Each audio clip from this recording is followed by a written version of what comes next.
আমার বাচ্চার অনেক শখ। আমি কি তাকে না জানিয়ে পিল অফ রেখে বাচ্চা নেওয়ার চেষ্টা করতে পারবো? বোন এনায়া ইফরাহ, আপনার প্রশ্নের উত্তর হলো, আপনার স্বামী তিনি আপনাকে সন্তান গ্রহণ থেকে কোনো যৌক্তিক কারণ ছাড়া নিবৃত্ত রাখতে পারেন না। শরীয়ী বা শরিয়া গ্রাহ্য কোনো ওজরের ভিত্তিতে যদি তিনি আপনাকে নিষেধ করেন, তাহলে সেটা ভিন্ন বিষয়। এর বাইরে তিনি এখন ভয় পাচ্ছেন, অথবা সন্তান কি খাবে সেই চিন্তা করছেন, অথবা মানুষ কি বলবে সেসব ভাবছেন, এসব কারণে তিনি আপনাকে যদি সন্তান নিতে নিষেধ করেন, তাহলে সেটা তার জন্য অন্যায় কাজ। ঠিক একইভাবে কোনো নারী যদি তার স্বামীকে সন্তান নিতে না দেন, বাধা দেন, তাহলে সেটা তার পক্ষ থেকে অন্যায় কাজ। মূলত আল্লাহ রাব্বুল আলামিন বৈবাহিক এই সম্পর্ক স্থাপন করবার নির্দেশ করেছেন মানবধারা পৃথিবীতে যেন টিকে থাকে সেজন্য। নবী সাল্লাল্লাহু আলাইহি সাল্লাম চান তার উম্মার সদস্য সংখ্যা বাড়ুক। এজন্য তিনি বিভিন্ন হাদিসে আমাদেরকে উৎসাহ দিয়েছেন যেন এমন পরিবারের মেয়েদেরকে বিয়ে করা হয় যে পরিবারের মেয়েদের মধ্যে সন্তান জন্মদানের প্রবণতা এটা বেশি। তো সেজন্য সন্তান জন্ম দেওয়া এটা স্বামী স্ত্রী উভয়ের অধিকার, কমন অধিকার, এবং এই অধিকার থেকে স্বামী তার স্ত্রীকে বা স্ত্রী তার স্বামীকে কেউ কাউকে বঞ্চিত রাখতে পারেন না। সেই জায়গা থেকে আপনি যদি পিল অফ রেখে বাচ্চা নেন, তো সেটা আপনার জন্য জায়েজ আছে। এবং এই কাজটা যদি আপনি এরকম নিজে চুপে চাপে না করে তার সাথে আলোচনা করে তাকে বুঝিয়ে কাউন্সেলিং করিয়ে করতে পারেন, সেটা সবচেয়ে উত্তম। এর জন্য প্রয়োজনে কোনো দক্ষ আলেমের কাছে আপনি তাকে নিয়ে যেতে পারেন, কোনো মুফতি বা কোনো স্কলার কাছে আপনি তাকে নিয়ে কাউন্সেলিং করাতে পারেন। আল্লাহর ভয় তার ভিতরে যেন জাগ্রত হয়, সেজন্য তাকে আপনি বোঝাতে পারেন, তার জন্য দোয়া করতে পারেন, নাসিহা করতে পারেন। ভালোবাসা, স্বামী স্ত্রী সুলভ যে ভালোবাসার আবদার আছে, সেই জায়গা থেকে তার কাছ থেকে আদায় করে নিতে পারেন, সেটা সবচেয়ে উত্তম। কিন্তু সেটা যদি কোনো কারণে করা না যায়, তাহলে আপনি এটা করলে আপনার জন্য সেটি নাজায়েজ নয়। অনেক বোনরাই কিন্তু এরা জানতে চান যে তিনি স্বামীর বাধার মুখে পড়ে পিল খাচ্ছেন, কিন্তু তিনি সন্তান নিতে চান। তো তার সেই অধিকার আদায়ের জন্য তিনি যদি পিল অফ করে দেন, সেটি তার জন্য হারাম হবে না, নাজায়েজ হবে না। কারণ স্বামী তার অধিকার থেকে তাকে বঞ্চিত করছেন, এবং এই রাইট কিন্তু স্বামীকে দেওয়া হয়নি। তবে হ্যাঁ, আবার বলছি, শরিয়া গ্রাহ্য কোনো যৌক্তিক ওজরের ভিত্তিতে যদি হয়, সেটা ভিন্ন কথা। লোকে কি বলবে, চক্ষু লজ্জা, কিংবা টাকা পয়সা অভাব, চাকরি বাকরি নাই, কি খাবে, বাচ্চার খরচ কী বা কোত্থেকে আসবে, এইসব চিন্তা থেকে যদি কেউ এরকম করেন, তো সেটা কোনো অবস্থাতেই গ্রহণযোগ্য নয়।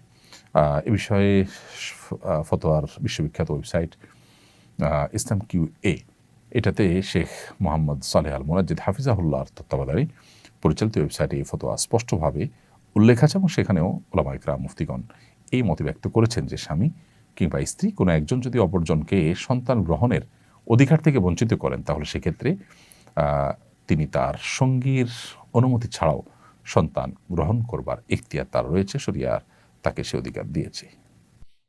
সম্পত্তিতে নারীর সমান অধিকারের কথা কয়দিন পর পরই ওঠে, কিভাবে এর স্থায়ী সমাধান করা সম্ভব? প্রিয় দর্শক, আমি তো মনে করি এর সমাধান হয়ে আছে। যারা কয়দিন পর পরই এ কথা তোলে, তাদের ন্যূনতম যদি লাজ লজ্জা থাকতো, তাহলে তারা এটা তুলতো না। কারণ এটাকে দেশের মানুষ প্রত্যাখ্যান করেছে বহু আগে। মনিউদ্দিন ফখরুদ্দিন আমলে, বিগত সরকারের আমলে বিভিন্ন সময় এটার জন্য চেষ্টা করা হয়েছে, কিন্তু দেশের মানুষ সেটাকে রুখে দিয়েছে, প্রত্যাখ্যান করেছে। একটা দেশ যদি জনগণের আশা এবং আকাঙ্ক্ষার প্রতিফলন হয় সে দেশের আইনে, সে দেশের সংবিধানে, সে দেশের সবকিছুতে, তাহলে সেটাই যদি হয় তথাকথিত গণতন্ত্র, তাহলে তার দাবি আলোকেই তো এখানে বলা যায় যে নারীকে সম্পদে, বাবার সম্পদে ছেলের সমান ভাগ দিতে কোরআন বলে না। কারণ খরচের দায়ভার নারীর উপরে নেই, টোটাল খরচের দায়ভার ছেলের উপরে। বিধায় মেয়েকে এখানে যে অর্ধেক দিতে বলা হয়, সেটাই তার জন্য আসলে অনেক, কারণ খরচের বেলায় সে শূন্য। তো যারা এখানে সমান সমান দেওয়ার কথা বলেন, এবং তারা মনে করেন যে নারীকে বোধহয় সমান সমান দিলে তিনি স্বাবলম্বী হবেন, পুরুষের টর্চারের থেকে তিনি রক্ষা পাবেন। অনেক পুরুষ খারাপ, তারা সামান্য একটু ভরণ পোষণ দিয়ে স্ত্রীর উপরে জুলুম করে, সেটা আর সইতে হবে না যদি বাবার সম্পদে ডাবল সম্পদ পান। প্রশ্ন হলো যে বাবার সম্পদে 1 আনা পাচ্ছেন, সেখানে 2 আনা পালে, ডাবল পাইলে আর এই জুলুম তার হবে না, তিনি সুখের সংসার করতে পারবেন, এই গ্যারান্টি আপনাকে কে দিয়েছে? আমরা তো দেখি যে সমস্ত মেয়েরা সচ্ছল, যে সমস্ত মেয়েরা নিজেরা উপার্জন করছেন, চাকরি বাকরি করছেন, তাদের দাম্পত্য জীবনে অশান্তি আরো বেশি। তারা তো বরং পারিবারিক জীবনে সুখ শান্তিতে কম আছে। প্রত্যেকটা প্রত্যেকটা জরিপ এবং প্রত্যেকটা সার্ভে এই তথ্যই দিচ্ছে আমাদেরকে। তাহলে বোঝা গেল যে নারীকে সম্পদ এর ক্ষেত্রে বা ভাইয়ের সমান বোনকে যদি দেওয়া হয়, তাহলেই শুধুমাত্র এই সমস্যা দূর হয়ে যাবে, তার জুলুম কমে যাবে, তা কিন্তু নয়। বরং যেটুকু শরীয়ত তাকে দিয়েছে সেটুকু যদি তাকে আদায় করার ব্যবস্থা থাকে, যেমন বাবার সম্পদে তিনি পান, মায়ের সম্পদে তিনি পান, ভাইয়ের সম্পদে তিনি পান, বোনের সম্পদ তিনি পান, স্বামীর সম্পদ তিনি পান, এবং সন্তানদের সম্পদ তিনি পান, মোহর হিসাবে তিনি পান, তার এই সব পাওনাগুলো যদি আদায়ের ব্যবস্থা থাকে, তাহলে সেটা দিয়ে কিন্তু তিনি স্বাবলম্বী হতে পারেন, নিজের পায়ে নিজে দাঁড়াতে পারেন। নারীকে সম অধিকার দেওয়ার কথা বলে মূলত সমাজকে পরিবারের যে বন্ধন আছে, আমাদের পারিবারিক যে সুখ আছে, এটা দূর করার অপপ্রয়াস চালাচ্ছে এক শ্রেণী মানুষ। কারণ তখন পশ্চিমাদের মতো পরিবার ব্যবস্থাপনা থাকবে না, এবং এর কুফল আমাদেরকে ভোগ করতে হবে। আল্লাহ তাআলা আমাদেরকে বোঝার তৌফিক দান করুন। রোজিনা আক্তার, আপনি লিখেছেন, আমার বিয়ে হয়েছে 9 বছর আগে পারিবারিকভাবে, কিন্তু আমাদের কাবিন হয়েছে মুখে মুখে, কাগজ কলমে নয়। এতে কোনো সমস্যা হবে কিনা? শরীয়ী দৃষ্টিকোণ থেকে তো কোনো অসুবিধা নেই। আপনার 9 বছর আগে পারিবারিকভাবে যে বিবাহ হয়েছে, এর মাধ্যমে আপনারা স্বামী স্ত্রী হিসাবে গণ্য হয়ে গেছেন, এবং পরস্পর যে হক বা কর্তব্য আছে সেগুলো আপনাদেরকে ঠিক আদায় করতে হবে, এবং মুখোমুখি যে কাবিন হয়েছে তার মাধ্যমেই আপনাদের বিয়ে সম্পন্ন হয়ে গেছে। এখন নতুন করে আপনাদের আর শরীর দৃষ্টিকোণ থেকে কিছু করতে হবে না। তবে আপনার কাবিননামা যদি পূরণ করা না হয়, লিখিত যদি না হয়, তাহলে সেক্ষেত্রে প্রচলিত আইনের লঙ্ঘন হওয়ার কারণে আপনি বিপাকে পড়তে পারেন, সেটা ভিন্ন বিষয়। জান্নাত চৌধুরী আইডি থেকে আপনি লিখেছেন, চাচা শ্বশুরের সঙ্গে কি পর্দা করা যাবে? উত্তর হলো, পর্দা করা যাবে নয়, বরং পর্দা করতে হবে। চাচা শ্বশুরের সাথে পর্দা করতে হবে। চাচা শ্বশুরের সাথে আপনি দেখা দিতে পারেন না। একজন নারী হিসাবে আপনার স্বামীর চাচা, তিনি আপনার গায়ের মাহরাম, যার কারণে তার সাথে আপনি পর্দা মেনটেন করে চলতে হবে। নোমান ইবনে সাবের আপনি আইডি থেকে লিখেছেন, আমার বোন সিজারের সময় ডাক্তারের ভুলের কারণে মারা যায়, সে কি শহীদি মর্যাদা পাবে? ডাক্তারের ভুলের কারণে যদি মারা যায় এবং চিকিৎসা করতে গিয়ে মারা যায়, শাহাদাতের মর্যাদা তাকে দিতেও পারেন। সাধারণত পেটের পীড়া কেউ মারা গেলে, আকস্মিক দুর্ঘটনা মারা গেলে তাকে শহীদের মর্যাদা দেওয়ার কথা হাদিসে বলা হয়েছে। তো এভাবে ডাক্তারের ভুলের কারণে মারা গেলে বা ট্রিটমেন্ট করতে গিয়ে মারা গেলে তাকে শাহাদাতের মর্যাদার কথা সরাসরি বলা না হলেও, অন্যান্য যে 5টি শ্রেণীর মানুষকে যারা এরকম আকস্মিক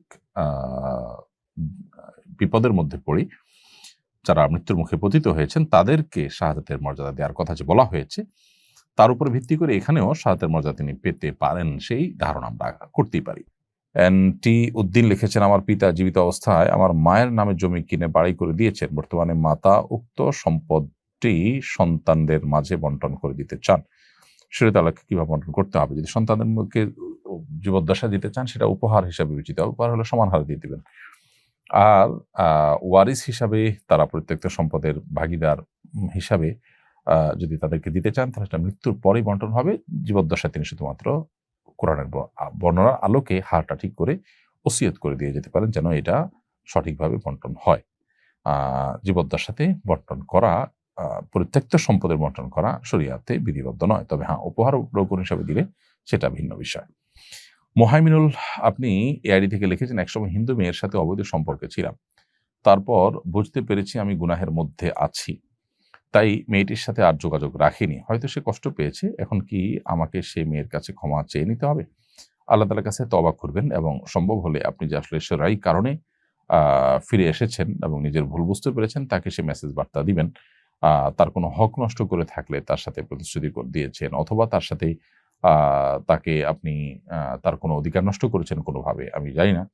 সেরকম যদি হয়, তাহলে সেক্ষেত্রে আপনি অবশ্যই তার কাছ থেকে মাপ চাইবেন, কিন্তু সে সাথে মূল মাপটা আল্লাহর কাছে এখানে চাইতে হবে আপনাকে। আমি নিজের জীবনের কোনো লক্ষ্য ঠিক করতে পারছি না, কোনো কিছুতে ফোকাসড থাকতে পারছি না, সবসময় ডিস্ট্র্যাক্ট হয়ে থাকি, আমার জীবনের উদ্দেশ্য খুঁজে পাই না, করণীয় কি?